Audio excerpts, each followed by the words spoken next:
we have marketing makeovers, adapting your brand for the 3D web. And so we can have a discussion about some of the different agencies and ways in which that advertising and marketing is going to be interfacing with some of these 3D web and immersive technologies. And so Nisha, you're moderating here, so I'll hand it over to you to be able to both introduce yourself and have your panel be able to introduce all themselves to be able to then dive into what's happening with marketing and branding and adapting your brand for the 3D web.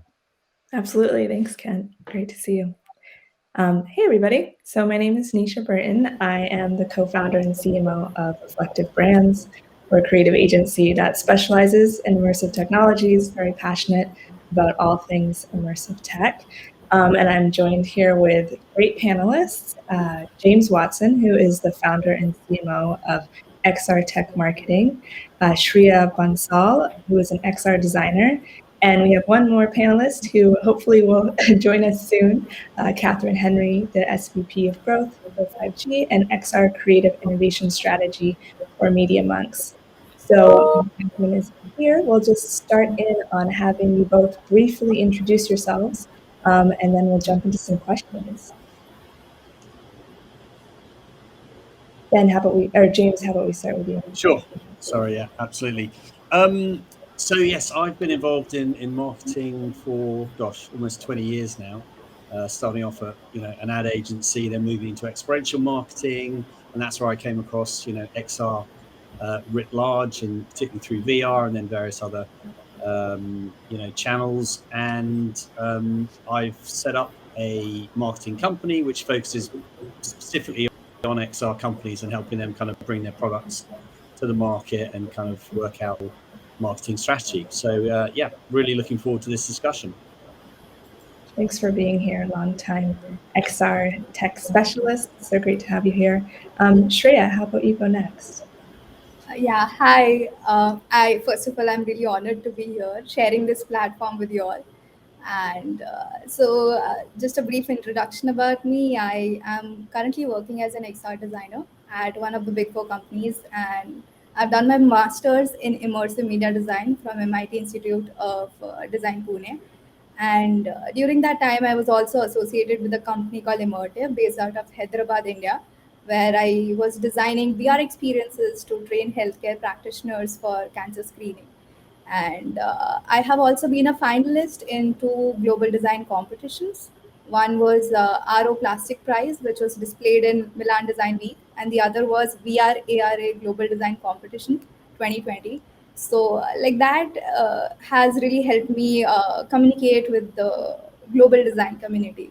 So, and also I've always been really passionate about advertising and marketing, and I have even worked for a globally renowned advertising agency called Lolintas before doing my master's.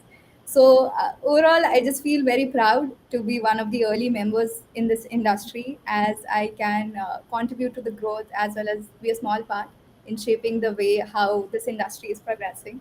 And I'm just intrigued and fascinated to see how much of an impact an XR experience can have on people. So yeah, just happy to be here. Yeah, thank you for holding the design perspective in the global design community, and really look forward to hearing more about that. And Catherine, love to hear from you, just a brief introduction. Hi, well, I'm Catherine D. Henry. I work with Media Monks.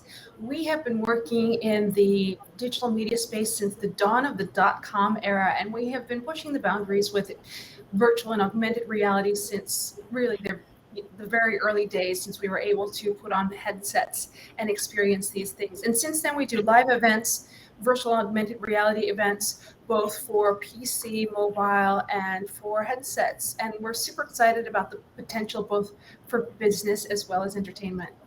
My background is I have a master's in marketing, and I was for 10 years a tech specialist in emerging technology for financial services, talking about the big trends. And then I decided I loved VR so much, I went back to school again to learn virtual augmented reality. So to really learn the mechanisms. And to me, it's a very powerful tool for marketing. I think this is a great conversation to have. Yeah, I absolutely agree. And it's really exciting to, it sounds like all of us have a marketing or advertising background, and to think about how these technologies translate and how these advertising and traditional tools translate over into such a spatial medium. And as you can hear, we have lots of panelists that are very knowledged in this field, which is really exciting. So my first question for all of you is, marketers and advertisers coming from a more traditional medium may feel intimidated by the spatial nature of XR. And so do you have any advice or ideas about how brands especially can translate into a 3D web experience? And Catherine, how about we start off with you? It's a big, big question. I feel like brands have really started with augmented reality, but that's just the scratching the surface, because what you can't really do in augmented reality is tell much of a story. You don't have that much time because of the battery power. And frankly, there's not much you can do. There's no occlusion. You can't hide things. You can't really do that much. And even Pokemon Go isn't used for the most part in VR, in AR. So here's the thing. With virtual reality, physics disappear. So you can be incredibly literal, okay? And you can replicate the world exactly as you see it. Whatever room you're in, you can replicate it. And you can replicate all the fine details, or you can make it really fantastical. So I always say that you can create like the Guggenheim Museum with all the art that's in it. You can replace all that art with your own art, or you can fill a place with goldfish and open it up and let them flood onto Fifth Avenue. So you have to think about this as a new medium. And so there are new rules. In the early days of websites, people wanted to publish like a book, they just put a lot of paper equivalent in there, and then suddenly rich media. Now we're able to do something else. And so think of this new medium, the new properties, and design accordingly. I love that answer. That's something that I always say too, is really it is this new medium. So rather than taking I come from a film background, rather than taking all of the knowledge from film and just directly translating that over, figuring out how to bring in elements from what we already know, but then working with this very spatial medium and the opportunities it holds for, like you said, either amazing, fantastical experiences or really clear representation of the real world and immersing people in that. Nisha, I think you just hit the nail on the head, because when you said that, direction in filmmaking, when I took VR filmmaking, I've made my own VR film. You can't direct in the same way. So you have to give signals, you have to prompt people, but really you are no longer the agent. The director has to release control and let people explore in the environment, because that's what they want to do with these new media. They are in control. And ceding control is also part of the beauty. Letting people find and discover things, but also creating new things for them to discover. So that's part of a journey, if you will, and you have to create that journey. Whereas with directional things, it's great to do narrative VR. We've seen how powerful it is in storytelling to really bring a sense of empathy, to be able to walk in somebody else's shoes. And we haven't even begun to scratch the surface in those capabilities yet for immersive, beautiful, rich storytelling from different people's perspectives. I could not agree more. That's a great answer. James, how about you? What do you think about this? Listen, I think the use of any kind of new technology or medium can be intimidating for agencies. I mean, it's about, getting the experience in it. And agencies have done certain things for many, many years and very well. But, when you branch out into an area that's new, there's a level of, will this work? Will the client buy it? Will I get fired?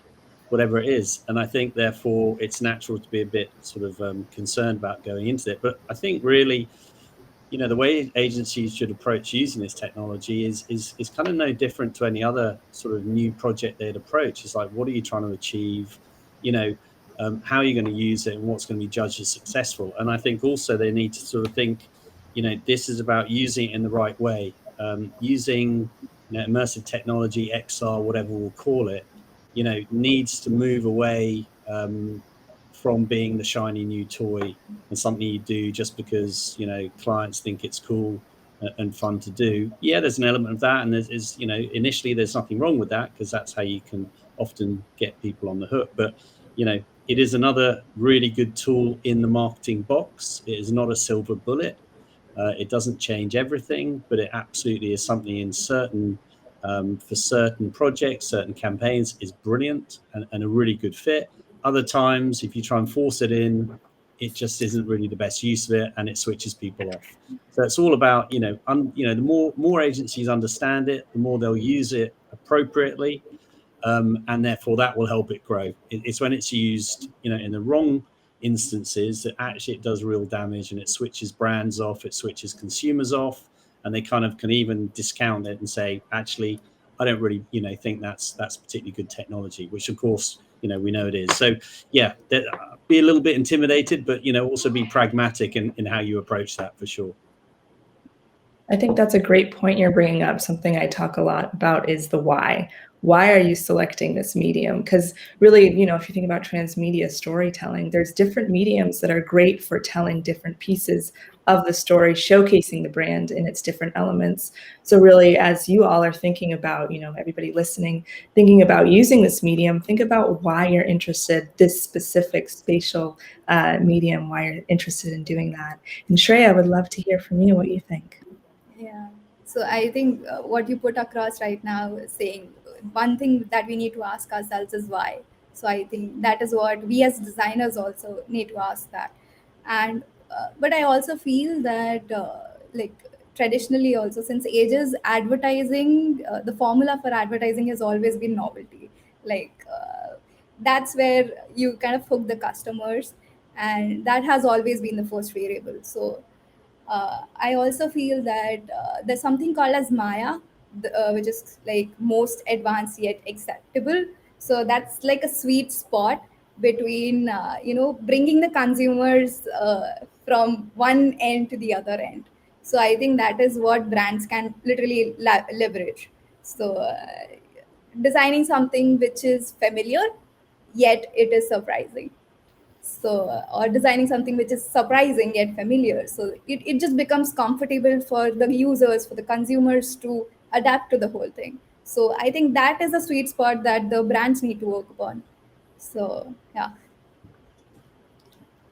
Yeah, that's a great point too. And I think that kind of leads into my next question, which is about, translating a 2D brand into a 3D space. What do you all see as some unique challenges as well as opportunities in bringing it into a more spatial medium?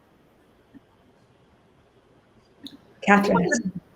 Thanks. I think one of the biggest challenges is really thinking about the different marketplace. If you think about even traditional marketers or retailers, they have to think of what city. Let's just say you're a European and you want to come to the States. What city? Am I going to be part of an existing market, or am I going to start my own shop? Is it going to be in Ohio or Oklahoma or New York? Is it going to be on Fifth Avenue? Is it going to be downtown? We now have a lot of different platforms, and so there are many different options on how do I inhabit that space. We earlier had a conversation about NFTs. There are a number of different ways to enter into this market, and there are a number of different platforms that will allow you to do so. But not all of them will be appropriate for one's brand. And you don't necessarily have to go all in either. I'm not a big champion of people to just trying it, unless they have a huge budget, trying it just to try it. Because what happens in that case is brands then say, yeah, we did that, and it didn't work, or yeah, it wasn't very good, or we checked that box. So it really has to be part of a longer term strategy, and it has to be a commitment, right? So that we're going to help you make that path and just determine the strategy, determine your objectives, the KPIs, and what you hope to get out of it. So everything from augmented reality and eventually even virtual reality will have measurable KPIs, even if it's just engagement. Look, we had tremendous response on real-time events in 2020, and some 90% of people who attended those events in some sort of immersive platform, whether via PC or headset, so they would continue to do so in 2021. That was a study by UTA. And I think that that's where we're going, is we can start to think about ways that we can engage selectively or long-term across platforms. But the returns are there. The numbers are there. Travis Scott made 20 million from one night as opposed to 1.7, which is what he used to make. And advertising, we haven't even scratched the surface for advertising in VR platforms. So I think there's a big green field if people want to try it. So many great points in what you said. And I think it is really important to understand, as an emerging medium, like you're talking about, the KPIs, the understanding of how the return on investment happens is still emerging as well. But really that potential is there. And we already are seeing with early adopters how they're having a lot more success in this medium. So that dedication, not just trying one thing and really, like throwing spaghetti at the wall, seeing if it sticks, but understanding how to strategically use these technologies is so important. It's so true. I call it return on experience because these are effectively experiences, right? And you want people to engage. So working with people who have experience in that space and best practice as opposed to just saying, I hear that's a good platform, or watching another brand. It really might not suit you, and we don't know how they ended up on that platform. I've seen that many times myself. So I would just suggest that people be much more thoughtful about the overall strategy and approach. Love that. And James, how about you? What do you think about this? Well, I could be slightly flippant and say, if you've got a good marketing department and a good agency, it shouldn't be a challenge. They should be able to grasp how you move your brand from, is any brand, if a brand's 2D, they're probably almost dead now anyway. So, there should be an element of color and different dimensions to a brand. So, whatever it is, if it's a 2D brand, it's probably not doing so well. But yeah, I mean, it's a challenge, and I'm being flippant, but it needs to be use it in the right way. Use it, what's the value it's bringing to your customers, who be that B2C or B2B, whatever, what is it bringing to them? And making sure that it's hitting the sweet spot with what you're trying to achieve, which once again, it kind of comes back to not being intimidated by the technology and approaching it in the way that you'd approach other uses of technology and channels, and using it in that appropriate way. And I think your point, Catherine, about understanding how you measure it, that's just a hugely important area, because if you don't have that, then how are you justifying the spend? How are you going to do it again? So that's definitely a challenge, is how you bring it into the marketing mix, because there are so many marketing metrics now. We probably arguably got too many metrics, perhaps. It's almost too focused on every single data point you can measure.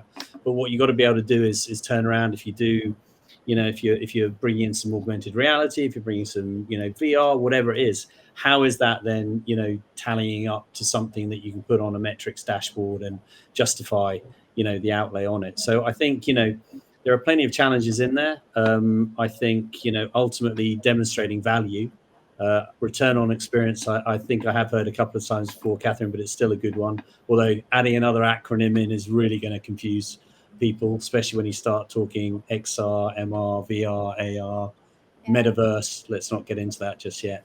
But I agree. That whole putting framework around how you can measure it is incredibly important. It is a challenge.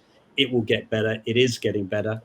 And there'll come a point 4, 5, 6, 7 years ahead where it's just part of the mix, and there's a standard metric that you attribute to all these. So yeah, definitely that's something that's got to be worked on.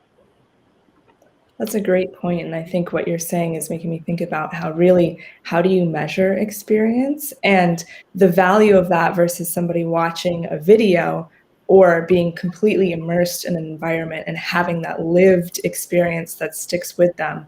That's really quite invaluable. So thinking about how to measure that. Shreya, please chime in too.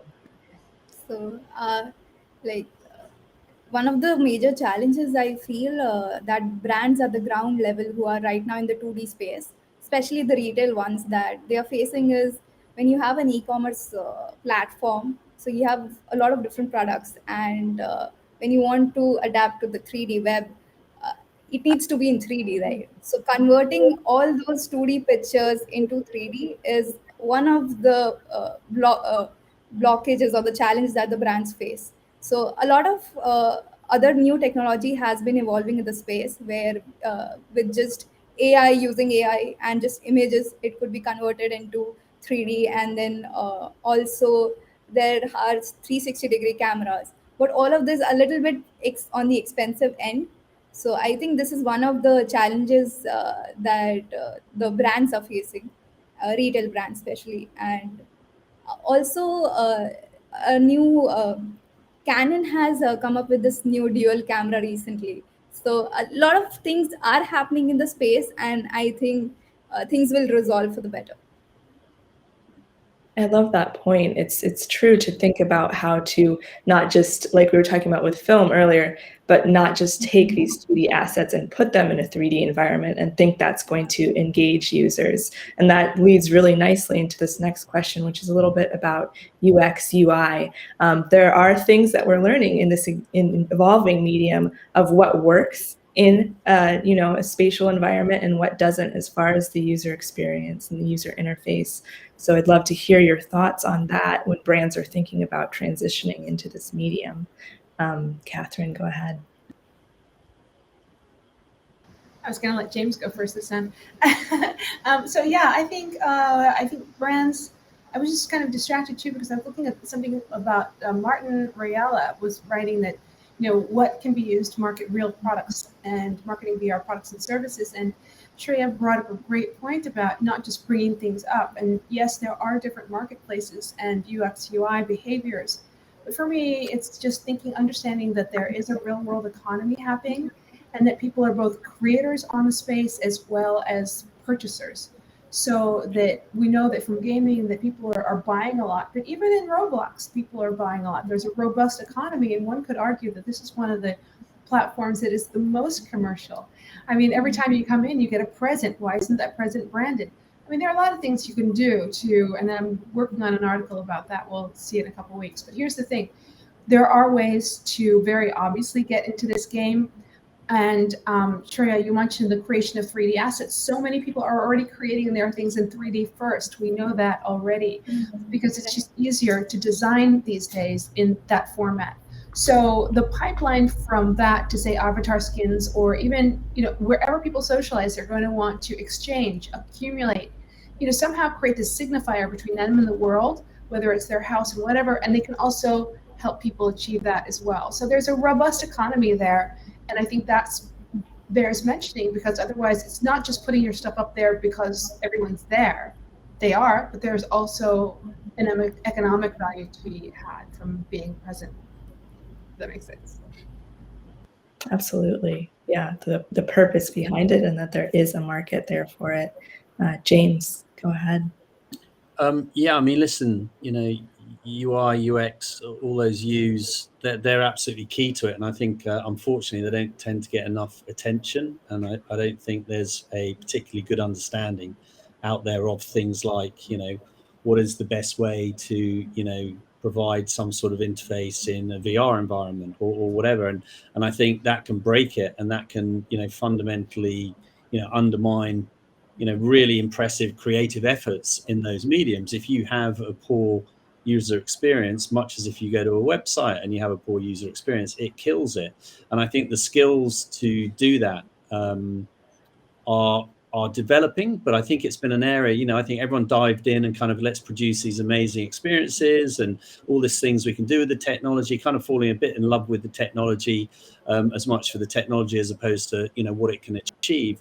And I think that there was a bit of an afterthought about, well, what is the user experience here? How to make sure someone doesn't get lost or someone doesn't feel sick or, whatever. And I think actually now there's a bit of a realization that, hey, we need to get these things right. We can't just blind people with technology. Just putting someone in a VR experience isn't cool enough anymore. They need to actually, find value in it and be able to navigate and do all the things that they would expect to do. So that, to me, is a huge area, and it's undervalued. It is improving, but it's absolutely key. You can spend all the money you want on creating a beautiful AR or even VR experience. If people aren't able to feel immersed in it because they're not able to navigate, they're not able to do the things they need to do, the whole thing dies. So it's massively important, and it needs to be valued more as things move forward, which I think it is, but it needs to move a bit faster. Absolutely, yeah. Like you're speaking about the user friction when it comes to getting into an experience and even understanding how to navigate can really throw them off from the experience as a whole. Shreya, go ahead. It looks like we might have some audience questions too. I just feel that creating UI UX experience for WebXR is completely, it's kind of different from the general 2D experiences that we create. And there's a issue with stability as well. So when there's an issue with stability, you feel nauseous. You just like James also mentioned, once you get a bad experience and you kind of blame the technology as well. And you might have the friction of not going forward with that technology ever again. You might say, no, AR isn't for me or VR isn't for me. So it is really important to design VR or AR experiences using maybe the prototyping tools for VR. Like we also have these new prototyping tools like Gravity Sketch, Tivori. So you are designing UI UX for the WebXR in the 3D space as well. So you can literally go experiment, test, do a lot of user testing as well before pushing it out. So I think that's the way to go forward. And a lot of XR designers need to come forward and start experimenting more with the 3D prototyping while creating UI UX. What a great segue to kind of evolve from and go back to that OKR point, like figure out what your objectives, your key results, and who is the audience that you're building for. And I think that's the starting point, because if you're building for VR, it's one set of variables, but if it's mobile, it's a completely different set of them. So, and I've mentioned this in one of my other conversations. I'm building for mobile, so I'm listening to some of the things that you guys are saying, but I also know in the back of my mind that I've had to prep myself and prepare. Is this a landscape experience on mobile? Is it a portrait experience on mobile? And and then device agnostic, and making sure that it leads on from there. So many things to talk about when it's coming to marketing. But I think that barrier, breaking that barrier and access to WebXR is the first and most important part about building any marketing experience today. So thank you so much, everyone, for joining us today for this session. It was really great. I'll let you close off, Nisha, with your panelists, and if there's anything else you'd like to close off with. Absolutely. Thank you so much for all being here, and really the insights that we gained around why you're doing this experience, why you're creating it, how to give users a great experience, how to bring brands into the 3D environment in ways that really work, and understanding how to measure those metrics as you're doing the experiences, and really proving that this medium can return on investment, can be a great investment. Any final thoughts from all of you as we close out? Yeah, I want to talk to you about, oops, sorry, James. Go, Catherine. Go on. I just want to talk really quickly about retailtainment. I really think that that's a way forward, is combining these special worlds with events, and also branded events, sponsored events, and merchandise. I think that's a really easy way to get your foot in the door and start experimenting and participating with new communities. James, back to you. All I'd say is just, use the technology wisely, not just for the sake of it being technology. Think about what you're trying to achieve. Otherwise, you do it a disservice. So to all the brand and the marketing people listening to this conversation, I just want to leave you with one thought. Courage doesn't mean you don't get afraid. It means you don't let the fear of unknown stop you. So just enjoy, be the pioneer in the brand space, stay ahead of the curve, bring that novelty factor, and do your marketing strategy. Thank you. Well said, Shreya. Yes. All right. Thank you so much, Nisha, and excuse me, the rest of the panelists here. That was a great. Hey guys. Hey, Alan.